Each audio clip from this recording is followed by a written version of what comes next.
Good evening everyone. तो आज हम लोग देखेंगे कि बजट 2021 में जीएसटी लॉ में क्या क्या चेंजेस हुए हैं। What are the changes which are made in GST law by budget 2021। हम लोग क्या करेंगे कि section to section we will analyse the things. Let's start with the first amendment. जो पहला अमेंडमेंट किया गया है सेक्शन 7 में। Section 7 is the basic definition of supply. तो ये बहुत ही इंपॉर्टेंट डेफिनेशन है सप्लाई की, बिकॉज सेक्शन 9 जो चार्जिंग सेक्शन है जीएसटी की, ये हमको बताती है कि charge will be on the supply only. So if something is not supply there can not be a charge of GST. अगर कोई चीज सप्लाई नहीं है तो उसमें जीएसटी का चार्ज नहीं लगता है। एक डिस्प्यूट चल रहा था सेक्शन 7 में सप्लाई में कि भाई कोई सोसाइटी है, कोऑपरेटिव सोसाइटी है, अनइनकॉर्पोरेटेड एसोसिएशन है, वो अपने मेंबर्स को कोई गुड्स या सर्विसेज सप्लाई करते हैं। So whether that will be covered under the definition of supply or not. The GST department was clear that this kind of exchanges or transactions should be covered under the definition of supply. इस तरीके की चीजें supply में cover होनी चाहिए थी। लेकिन एक कॉन्सेप्ट है म्यूचुअलिटी का कि भाई मैं अपने खुद के साथ ट्रांजेक्शन नहीं कर सकता और जो एसोसिएशन है और उसके जो मेंबर्स हैं दोनों को एक ही माना जाता है नॉर्मली, जैसे कि इनकम टैक्स एक्ट में। तो वहां पर भी इस किस्म के कॉन्सेप्ट्स अप्लाई किए गए और काफ़ी कोर्ट्स ने ऐसे जजमेंट्स दिए कि भाई on this things there can not be GST. इसके ऊपर ये सप्लाई की डेफिनेशन में कवर नहीं हो सकता। इसको नलीफाई करने के लिए या तो फिर बेटर क्लैरिटी के लिए they have amended the definition of supply. Section 7 subsection 1 के अंदर एक क्लॉज ऐड कर दिया गया, clause A to section 7 subsection 1। ये क्लॉज क्या कहता है हमको? The activities or transactions by a person other than an individual to its members or constituents or vice versa for cash, deferred payment or other valuable consideration, this will be considered as supply। तो बहुत clear cut in लोगों ने clarify कर दिया कि इसको हम लोग सप्लाई बोलेंगे। इसके ऊपर आपको जीएसटी पे करना पड़ेगा if other conditions are satisfied. एक एक्सप्लेनेशन इसके अंदर इंसर्ट किया गया। ये एक्सप्लेनेशन बहुत इंपॉर्टेंट है। ये एक्सप्रेशन ऐसा बोल रहा है कि for the purpose of this clause it is hereby clarified that notwithstanding anything contain in any other law for the time being in force और एनी जजमेंट, डिक्री और order of any court, tribunal और authority, the person and its member और the constituent shall be deemed to be two separate persons and the supply of activities और transaction inter se shall be deemed to take place from one such person to another. तो कोई कुछ भी बोले, इन लोगों ने बोला कि it will be always deem that कि मेंबर्स और इनका जो एसोसिएशन है they are considered as separate person. तो ये एक दूसरे के साथ ट्रांजेक्शन कर सकते हैं और ये ट्रांजेक्शन सप्लाई की डेफिनेशन में कवर होगा। This is what the change they have made. एक रिडंडेंट पैराग्राफ था, पैराग्राफ नंबर 7 ऑफ शेड्यूल 2। अब ये शेड्यूल 2 क्या है? शेड्यूल 2 बाइफर्केशन करता है कि किस सप्लाई को सप्लाई ऑफ गुड्स माना जाएगा, किस सप्लाई को सप्लाई ऑफ सर्विसेज माना जाएगा। इसमें एक पैराग्राफ नंबर 7 था, supply of goods by an unincorporated association और body of person to members shall be considered as supply of goods. इसकी कोई जरूरत नहीं है, अगर गुड्स ही सप्लाई किया गया है तो गुड्स के क्लासिफिकेशन में ही आना था। So this redundant paragraph has been omitted. This is also the consequential amendment because of the amendment in section 7 subsection 1। तो ये जो section 7 subsection 1 को अमेंड किया गया, इस ट्रांजेक्शन को सप्लाई की डेफिनेशन में क्लियरली डाल दिया गया, इसकी वजह से इस पैराग्राफ को ओमिट किया गया है। लेट्स गो एट बहुत ही ज्यादा इंपॉर्टेंट चीज। अब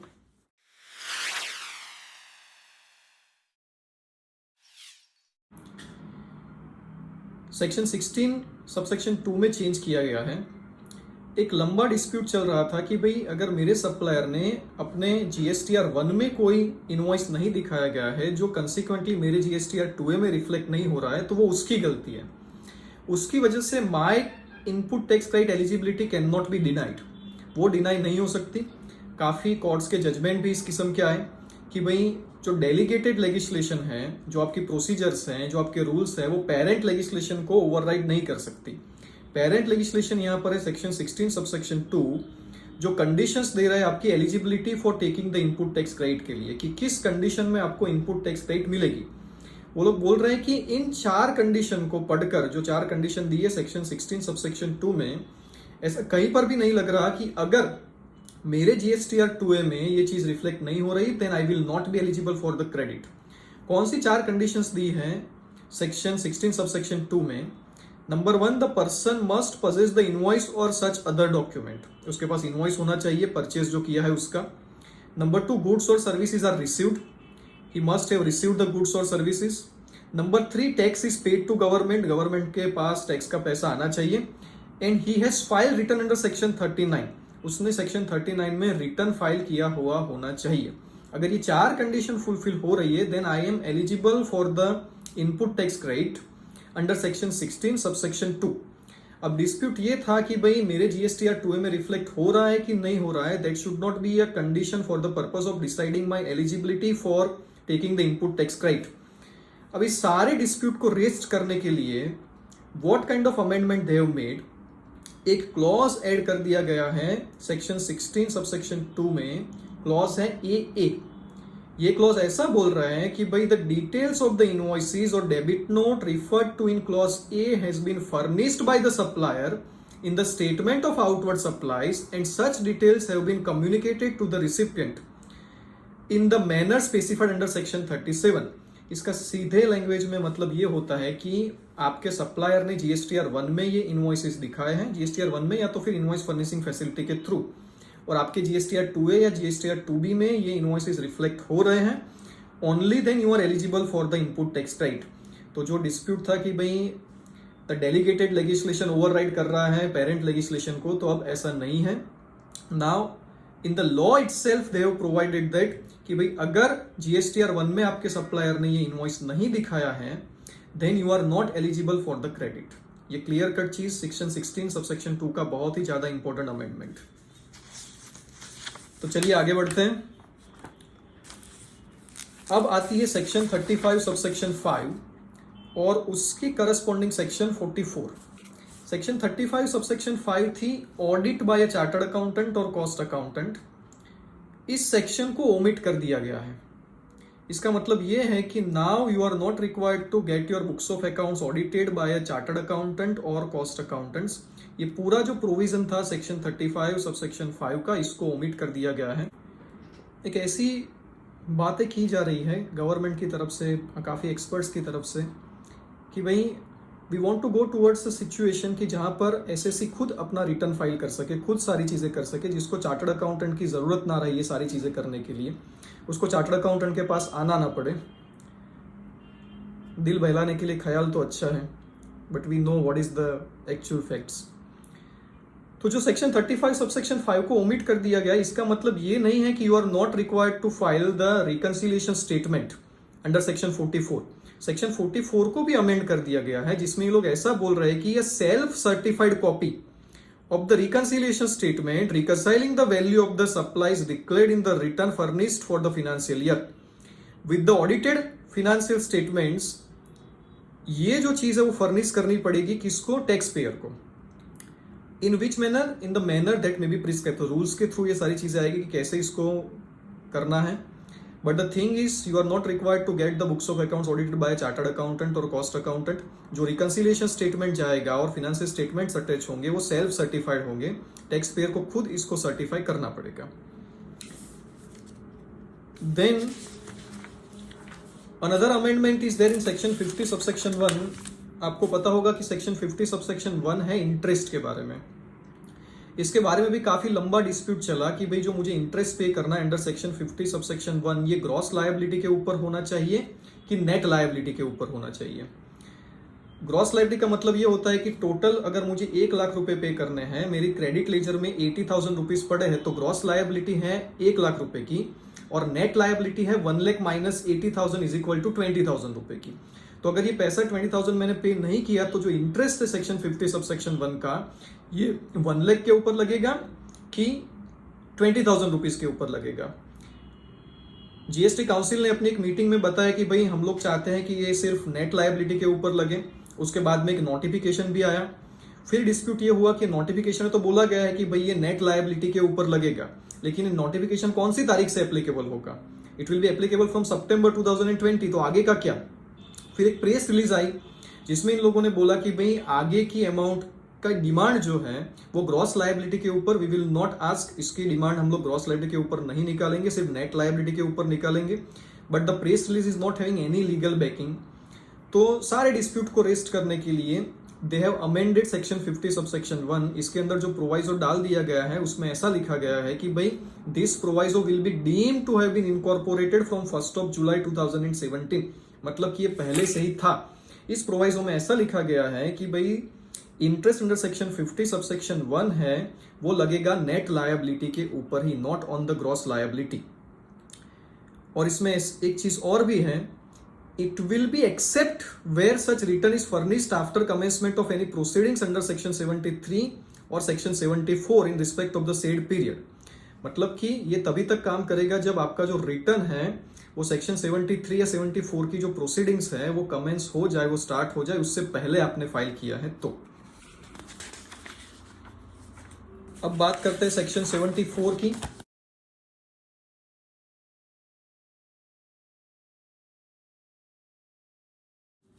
सेवेंटी फोर में क्या अमेंडमेंट है? 74 जो सेक्शन है it is about the show cause notice etcetera, show cause note और डिटर्मिनेशन ऑफ द टैक्स, किस तरीके से टैक्स का डिटर्मिनेशन होगा, that has been provided under section 73, 74, 75, 76 like this. 74 के अंदर जो अमेंडमेंट किया गया है उसका पर्पज ये है कि जो सेक्शन 129 की प्रोसीडिंग्स है, 129 सेक्शन क्या है? तो ये है detention, seizure and release of the goods and conveyances in transit. तो जो ट्रांजिट के अंदर जो गुड्स और कन्वेयंसीज है उसके डिटेंशन और उसके रिलीज की जो सारी प्रोसीडिंग्स है वो दी गई है सेक्शन 129 में। इस प्रोसीडिंग को नॉर्मल सेक्शन 74 की प्रोसीडिंग से सेपरेट करने के लिए ये अमेंडमेंट किया गया है। इस अमेंडमेंट में बेसिकली है क्या? तो हम लोग पढ़ते हैं कि भाई जो clause 2 of explanation 1 to section 74 है वो पहले क्या था और चेंज क्या किया। पहले ये था कि where a notice under the same proceeding is issued to the main person liable to tax and some other person also and such proceedings against the main person have been concluded under section 73 और 74, then the proceedings under all other persons liable to pay penalty under section 122, 125, 129 and 130 are deemed to be concluded। मतलब कि main person ने अगर पैसा पे कर दिया है तो जो पेनल्टी की प्रोसीडिंग 122, 125, 129 और 130 में चल रही है बाकी पर्सन्स के लिए, that will also be deemed to be concluded. अब अमेंडमेंट इसमें यह किया गया कि जो 4 सेक्शन है 122, 125, 129 और 130, इसमें से 129 और 130 को निकाल दिया गया। मतलब कि अगर 73 और 74 की जो प्रोसीडिंग्स है वो कंक्लूड हो गई है तो दैट डजंट मीन कि 129, 130 भी कंक्लूड हो गया है। Again I repeat, this has been done to separate the proceedings under section 129 and 130 from the normal proceedings of section 73 and section 74। हम लोग देखेंगे आगे कि सेक्शन 129 में बहुत बड़ा चेंज किया गया है, बहुत सी चीजें सेक्शन 129 में चेंज कर दी गई है। What that kind of changes are वो हम लोग आगे देखेंगे। एक चेंज है सेक्शन 75 सबसेक्शन 12 में। ये सेक्शन 75 क्या है? ये जनरल डिटर्मिनेशन ऑफ टैक्स के बारे में प्रोविजंस है कि किस तरीके से टैक्स का डिटर्मिनेशन होगा। इसमें इन लोगों ने एक एक्सप्लेनेशन डाला कि भाई the expression self assess tax shall include the tax payable in respect of details of outward supplies furnish under section 37 but not include in the return furnish under section 39। एक high court का judgement भी आया था जिसमें इन लोगों ने बोला था कि आपने जीएसटीआर 1 में कोई फिगर दिखाई है और वही फिगर जीएसटीआर 3B में नहीं है, मतलब कि यू आर एक्सेप्टिंग कि ये मेरी आउटवर्ड सप्लाईज है और उस आउटवर्ड सप्लाईज को आपने जीएसटीआर 3B में नहीं दिखाया है, मतलब कि उसके ऊपर टैक्स नहीं पे किया गया है, then in that situation there is no need to issue notice under section 73 और 74 as the liabilities accepted or deemingly accepted by the taxpayer himself, there is no need to issue notice under section 73 or 74. Directly recovery proceedings under section 79 can be commenced. So here also same thing they are saying कि अगर आपने GSTR 1 में कोई चीज़ दिखाई है और GSTR 3B में वो नहीं है, in that situation directly the officer can go for section 79 without taking recourse to section 73 or section 74. एक सेक्शन है प्रोविजनल अटैचमेंट की। This section is section 83 subsection 1। इसमें भी थोड़ा अमेंडमेंट किया है और इसके स्कोप को वाइडन कर दिया गया है। प्रोविजनल अटैचमेंट क्या होता है कि to protect the interest of the revenue, अगर कमिश्नर को लगता है, then by order in writing he can attach provisionally any property including bank account belonging to the taxable person in such manner as may be prescribed. इसमें जो sections prescribe की गई थी ये थी सेक्शन 67, सेक्शन 62, 63, 64, 73 और 74। अब इसका स्कोप वाइडन कर दिया गया। इन लोगों ने बोला कि अगर commissioner is of the opinion कि भाई interest of the revenue will be compromised, in that situation he can go for provisional attachment of the property. किन किन सिचुएशन में? तो चैप्टर 12, चैप्टर 14, चैप्टर 15 और सेक्शन 122(1)(a। चैप्टर 12 जो है वो असेसमेंट के बारे में बात करता है, it cover section 59 to section 64। Chapter 14 जो आपका है ये इंस्पेक्शन, सर्च, सीजर, अरेस्ट की बात करता है, ये कवर करता है 67 से लेके 72 तक। और चैप्टर 15 जो है ये डिमांड और रिकवरी का चैप्टर है, it cover section 73 to section 84। So in all this situation, in सारी प्रोसीडिंग्स के अंदर, मतलब सेक्शन 59 से लेके 64 तक, 67 से लेके 72 तक, 73 से लेके 84 तक, if the commissioner is of the opinion की प्रोविजनल अटैचमेंट करने की जरूरत है, then your property can be provisionally attached up to period of 1 year. एक और सेक्शन इसके अंदर ऐड कर दी गई है 122(1)(a। ये 122(1)(a जो है बेसिकली फेक इनवॉइसिंग और wrong availment of input tax credit के ऊपर जो पेनल्टी लगते हैं उसके लिए है। तो अगर आपका केस इसके अंदर फॉल हो रहा है तो भी provisional attachment can be done. This is what they are saying. इसके बाद में सेक्शन 107 में एक चेंज कर दिया गया है। सेक्शन 107 क्या है? Section 107 is an appeal to first appellate authority. When you are aggrieved by any order of the proper officer, then you can file an appeal to the first appellate authority. इसमें एक subsection है, subsection 6, जो बोलता है आपको कि जितनी amount की डिमांड में आप एग्री कर रहे हैं वो पूरा आपको भरना है टैक्स, और जो आप एग्री नहीं कर रहे हैं, जो डिस्प्यूटेड है, उसके 10% की अमाउंट आपको भरनी है। इतनी अमाउंट का पेमेंट अगर आप कर दो, only then you can file the appeal. जो वो लोग टैक्स मांग रहे हैं, इंटरेस्ट मांग रहे हैं, पेनल्टी मांग रहे हैं, उसके ऊपर जो टैक्स की अमाउंट है उसी का 10% हमको भरना है for the purpose of filing the appeal. इसमें एक चेंज इन लोगों ने किया कि अगर सेक्शन 129 सबसेक्शन 3 का ऑर्डर है, अब सेक्शन 129 में भी बहुत ज्यादा चेंजेस हैं, तो 129(3) के अंदर इन लोगों ने बोला कि जो पेनल्टी लगाई गई है 129(3) के अंदर, उसके 25% की अमाउंट अगर आप पे करो प्री डिपॉजिट के फॉर्म में, only then you can file the first appeal. तो ही आप फर्स्ट अपील फाइल कर सकते हैं।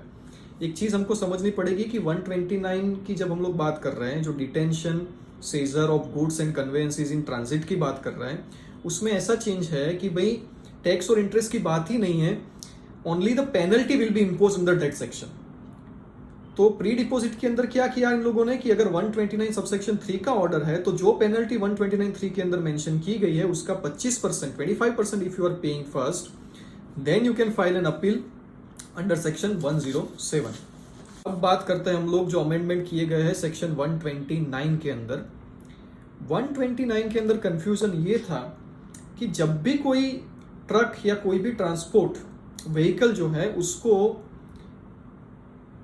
डिटेन किया जाता है और उसके बाद में सीजर की प्रोसीजर स्टार्ट होती है, तो उस समय में they are saying that if a person comes and pays an amount equal to the tax payable and 100% of the tax payable as penalty, in that situation the goods and the conveyance will be released. अब यहाँ पर बात ये होती थी कि late से मैंने ईवे बिल बनाया है, ईवे बिल में कुछ प्रॉब्लम्स हैं, ईवे बिल ठीक से नहीं बना गया है या कोई भी चीज़ है जिसकी वजह से सेक्शन 129 ट्रिगर हो रही है, पर मैंने टैक्स तो उस इनवॉइस के ऊपर पूरा भर दिया है। अब टैक्स मैंने भर दिया है, अब रास्ते में ये ट्रक डिटेन की गई तो उसको छुड़ाने के लिए मैं फिर से टैक्स भरूंगा और फिर से 100% अमाउंट जो टैक्स किया उसको पेनल्टी के फॉर्म में भी भरूंगा। So the question was here कि भाई ये फिर से जो टैक्स भरने की जरूरत है वो होनी चाहिए कि नहीं होनी चाहिए। इन लोगों ने चेंज बड़ा ही जबरदस्त किया है। चेंज ये किया गया कि जो टैक्स भरने वाली बात थी इसको छोड़ दिया, लेकिन पेनल्टी जो 100% थी उसको 200% कर दिया। So if you are going there and making the payment equal to 200% of the tax payable as penalty, then the detain goods and conveyances will be released. तो अल्टीमेटली जो टैक्स का नाम था उसको चेंज करके पेनल्टी में ही डाल दिया।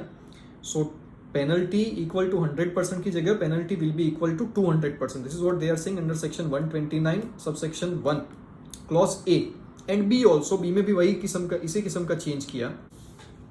अब जो बड़ा चेंज है सेक्शन 129 में उसकी बात करते हैं. जो प्रोसेस है उसको सेपरेट कर दिया गया सेक्शन 73 74 से. अंडर सेक्शन 129 सबसेक्शन 3 अब ये लोग बोल रहे हैं कि from the date of detention within 7 days a show cause notice will be issued under section 129 subsection 3. उसके 7 दिन के अंदर, मतलब शो कॉज नोटिस के 7 दिन के अंदर they will pass an order under section 129 subsection 3 determining the amount of penalty that you are required to pay, which will be almost equal to 200% of the tax payable. Within 7 days from the date of detention show cause आएगी. Show cause के 7 दिन के अंदर order आएगा. इस order के 15 दिन के अंदर if you are making the payment of the penalty the goods will be released. If you are not making the payment within 15 days from the date of order then they will start the proceedings of selling of the goods and disposal of the conveyance etcetera. So ये जो सारी चीजें अगर 15 दिन में उन लोगों ने पेमेंट नहीं किया so they will start the proceeding for the disposal of the goods for the purpose of recovery of the penalty. एक इंपॉर्टेंट और इंटरेस्टिंग चीज ऐसी की इन लोगों ने कि भाई जो ट्रांसपोर्टर है जिसका जो व्हीकल है उसको सेज कर दिया गया है, उसको छुड़ाने के लिए he can go and make a payment of amount equal to 200% of the tax as penalty और ₹1 lakh whichever is less. अब ये 1 लाख रुपीज CGST एक्ट के अंदर है, मतलब SGST एक्ट में another 1 lakh will be there. That means total he is required to pay 2 lakh rupees.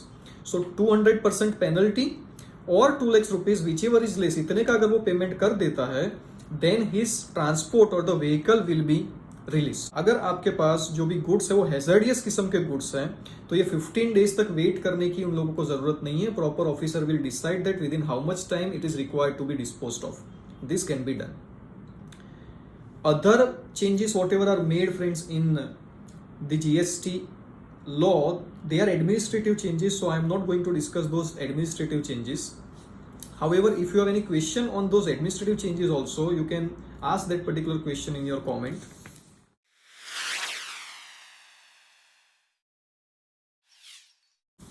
तो summary क्या है इसकी? समरी में सबसे पहले सेक्शन 7 को चेंज किया गया है, अमेंडमेंट किया गया है.